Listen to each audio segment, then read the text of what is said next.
Now we're going to transition to the part of the book that I call the postseason. And this is some of the stuff that you should be doing in the off season. So lesson number 10 is name the off season. I once heard a saying that changed my work ethic completely on and off the court. There comes a time when the winter asks what you were doing all summer. This statement hit home as I noticed that the difference between a good player and a great player was how hard he worked in the off season. This is the reason I prided myself on work ethic and dedication in the off season, and what ultimately I call work until.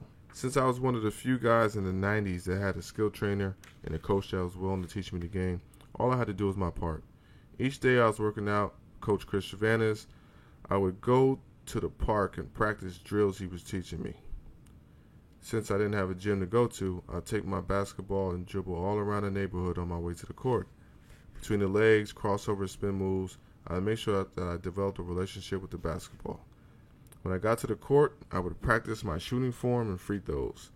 After that, I would implement everything I learned from Coach Chris and create my own workout. A lot of kids my age used to think I was overdoing it, but they didn't see what I saw. The off-season was my advantage, my time to get better and then come back a more polished player. I honestly could say that there was no 3-day period of time when I didn't have a basketball in my hands. It became my passion and my hobby.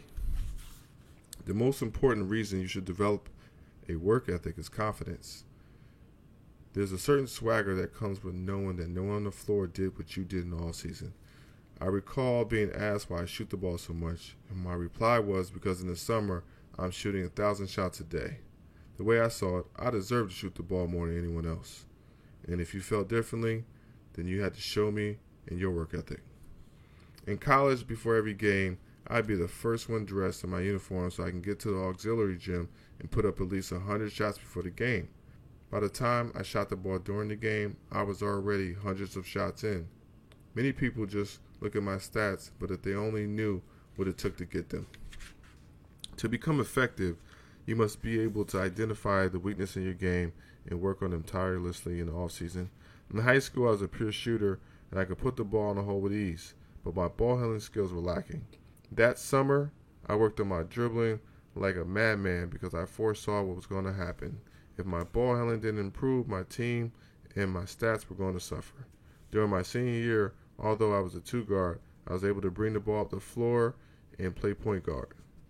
This helped me out tremendously because it added a new facet to my game that made me a Division I basketball player. Another important part of the off-season is working in the weight room. There used to be an old myth that lifting weights would throw off your jump shot. That is, until the greatest player ever played the game, Michael Jordan, admitted that he lifted weights year-round, sometimes even on game days. Getting quicker, faster, stronger, and more durable is a priority. Lifting weights helps with injury prevention, strength, and mental toughness. Half of the things that you're going to read in this book will not help you if you're not strong enough to put yourself in position to score. Today, you have to be in that weight room if you want to compete. On the college level, if you're not strong, you're going to get eaten alive. I remember my first college practice when the ball was taken right out of my hands. Being that I was a freshman, I didn't know the coaches neglected to call fouls in practice as a means to get you tougher for the game.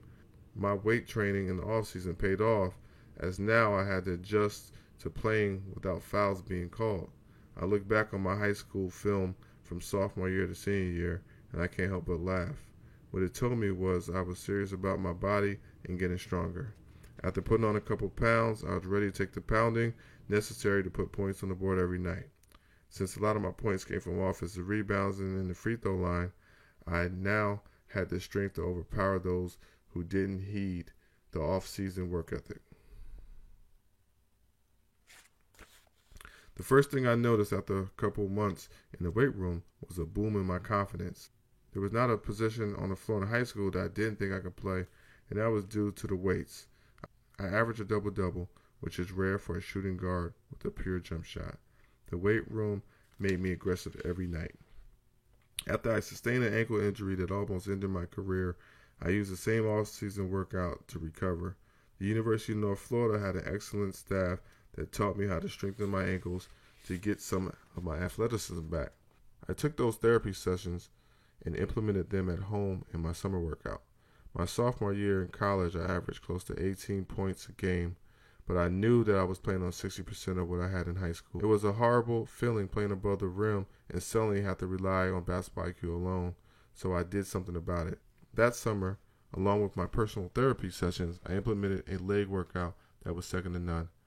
I worked overtime on the squat machine and it paid big dividends. By the time we had a physical test, my 2-foot vertical was a staggering 36 inches. Now I was able to reach the 11-foot mark and my dunking days were back. My athleticism was back and my off-season work paid off. My athleticism was back due to my off-season work and I was rewarded with a scoring title my junior year in college. Coach Godwin tips for lesson 10, the off-season. Find your weakness and work on them tirelessly. As a player, it's all about self-awareness. You have to know yourself, even during success, actually even more during success, because it only gets harder year after year as people find out, how you're scoring points and how you're becoming effective. So make sure that you identify your weaknesses, you work on them. Make a goal to come back a more polished player. Everyone can be more polished, especially footwork. You look at guys like Akeem Olajuwon back in the day, and guys that actually advanced their game from year to year. Just becoming more polished is always a way of making you more efficient and making things easier for yourself. Hit the weight room hard. Hit the weight room hard. Don't be scared of the weight room. It's going to allow you to do more things. I mean, you can increase your vertical, and you can become a quicker, faster player. So the weight room is the great room. Use the weight room to boost your confidence and aggression. It's funny because once you start to get into that weight room, even the skinnier guys, they'll think they're bigger than what they are, and sometimes their play will reflect that. Incorporate those squats for a total body workout, increase your vertical. One of the things that I did was I just went crazy with the squats, and it really increased my vertical. I also used strength shoes during my freshman year summer, just being frustrated that I couldn't dunk. So strength shoes actually introduced me, into plyometrics and actually strengthening my legs and my jumping ability before I can hit the weight room.